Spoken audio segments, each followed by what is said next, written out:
All right. This leadership micro training is about different ways that we can help staff that are introverted versus extroverted. Those staff members may need some different things from us, and they're just some strategies.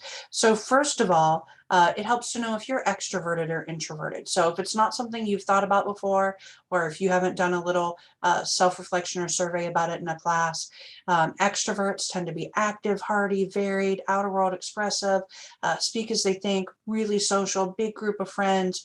I am extroverted. Introverts are more reflective, quiet, focused, inner world, measured, think than they speak, like moments, like times of solitude, and time to recharge being alone. And so my co my co-coach, Miss Jeffrey, would tend to be more introverted. And so, what does that mean when you're working with somebody, when you're supervising somebody?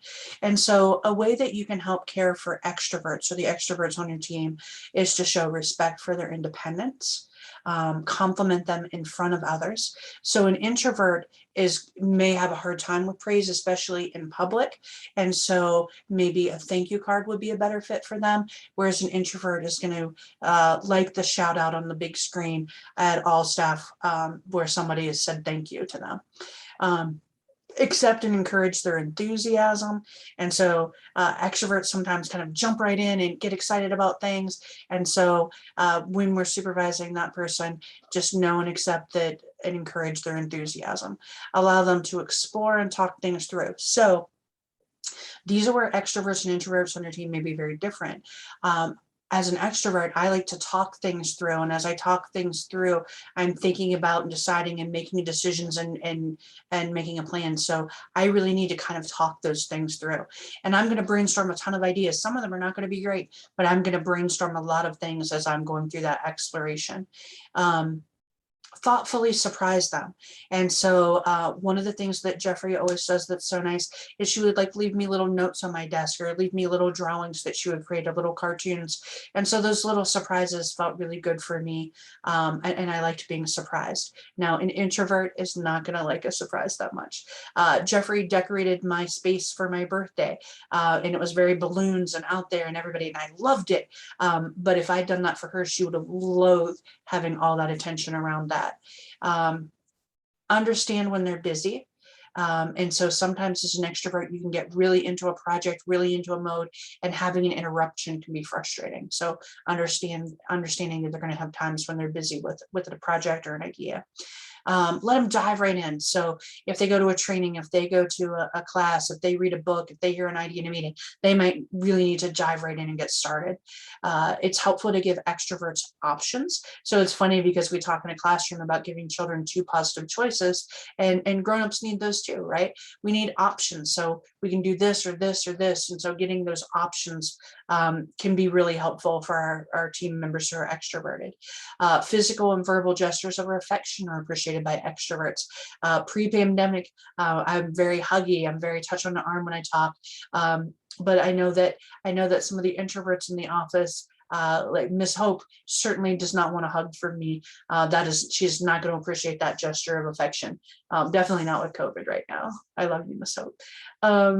Let them shine. So give extroverts opportunities to shine and to do and to be out, and that'll be really rewarding for your extroverts on the team. Now, introverts, make sure that you're respecting their need for privacy. And so that's hard sometimes, especially if we're in a cubby space, but really make sure you're respecting their space, respecting their privacy. Do not embarrass introverts in public. And so if I have trainings where I have a lot of role play and things, that's going to really appeal to my extroverts.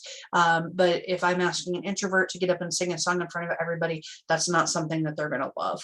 That's probably not something they're going to enjoy at all. Let them observe first in new situations. So this happens in trainings a lot where you'll try something. And so let some of your extroverts try that first and give your introverts an opportunity just to watch it a few times first before they have to, jump and do it in front of everybody. Give them time to think about it. Don't demand instant answers. So I know one way that I tried to help the introverts be more comfortable in our TLCs, is that I would send out reflection questions ahead of time. So they had time to see the agenda and reflect on the questions that we were going to talk about that time. And so it gave them time to think about what their answers would be. I was really surprised that during the pandemic, I had classes that were asynchronous online where you answered them in your own time. And so I really got to know my teachers who were introverted better because they had time, which they don't always have in the training.